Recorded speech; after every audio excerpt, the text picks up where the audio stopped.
These three perennial all-stars played during two of the worst scandals in Major League Baseball. Two of them played during the steroid era and were suspected of using performance-enhancing drugs. One played during baseball's cocaine era, testifying during the Pittsburgh drug trial that he used the drug during games, keeping a vial in his uniform back pocket. Now, all is forgiven as Tim Raines, Jeff Bagwell, and Ivan Rodriguez were elected Wednesday into baseball's Hall of Fame.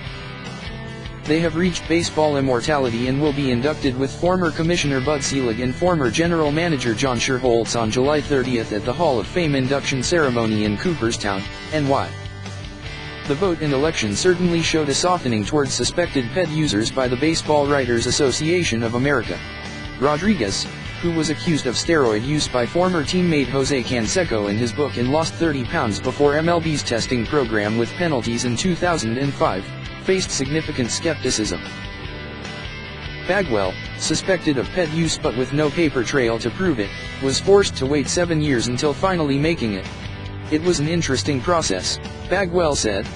Anxiety was very, very high. Certainly, Barry Bonds and Roger Clemens, the greatest hitter and pitcher of the steroid era, are familiar with the waiting game. Yet they made their greatest stride toward future election, drawing 54% of the vote, 10% better than their previous high, with 5 years of eligibility remaining. It's a similar voting pattern Bagwell faced despite having Hall of Fame credentials when he retired. Bagwell, who hit .297 with 449 homers, 1,517 runs, 1,529 RBI, .408 on-base percentage and .540 slugging percentage, has admitted to taking only androstenedione in 1998, an anabolic steroid that didn't become banned in baseball until 2003.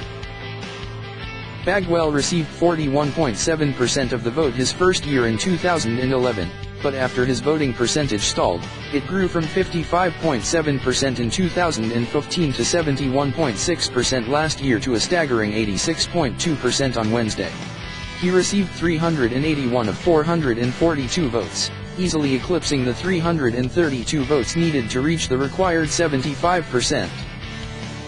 There's little reason to believe Bonds and Clemens won't soon be walking through the halls of Cooperstown, too, and Bagwell can't wait to welcome them. "I'll make this very honest," Bagwell said. "My honest opinion is that Barry Bonds is the best player I ever played against my entire life. Roger Clemens is the best, right-handed, pitcher. Man, they were just awesome. Their demeanor, the way they went about their business, is just amazing.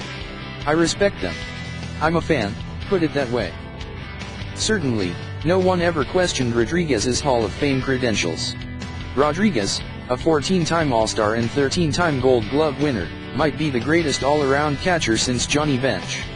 He appeared in the most games, 2,427, as a catcher, with more hits, doubles, total bases and runs than any catcher in history. Yet suspicions of Rodriguez's ped use, only God knows, Rodriguez has said to the allegations, were largely ignored by the voters.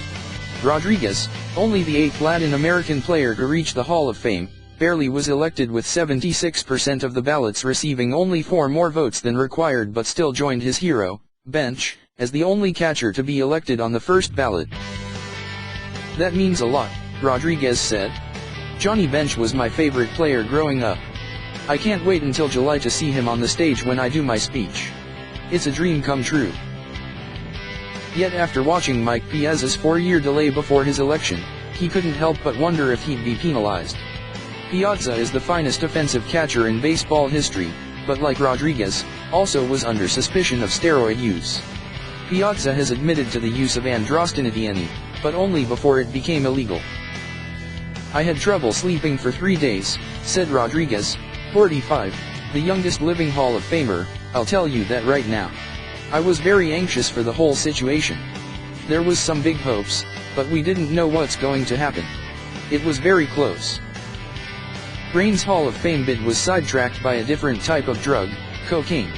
Raines admitted to spending $40,000 a year on cocaine during his testimony during the Pittsburgh drug trials, which resulted in the suspensions of 11 major league players.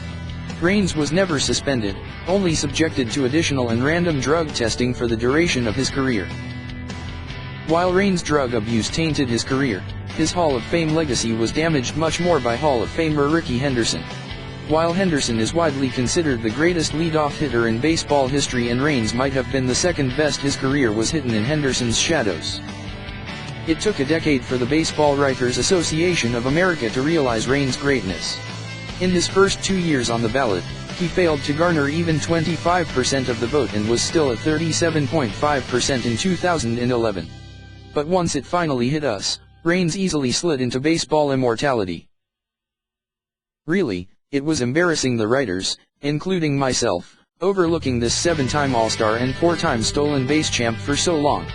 Sure, maybe he didn't reach any magical milestones, falling 395 hits shy of 3,000, but he's the only player in history with at least 100 triples, 150 homers and 600 stolen bases.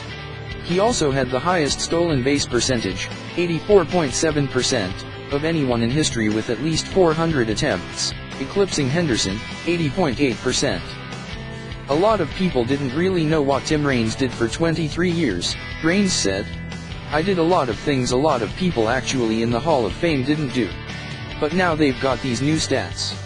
People look at you differently. People didn't really look at it that way back in the day. You looked at 500 homers, 300 wins, 3,000 hits. If you didn't reach those criteria, it was hard for anyone to look at you like a Hall of Famer. But the way the game has changed today, the way they looked at stats, it has changed a lot of people's minds.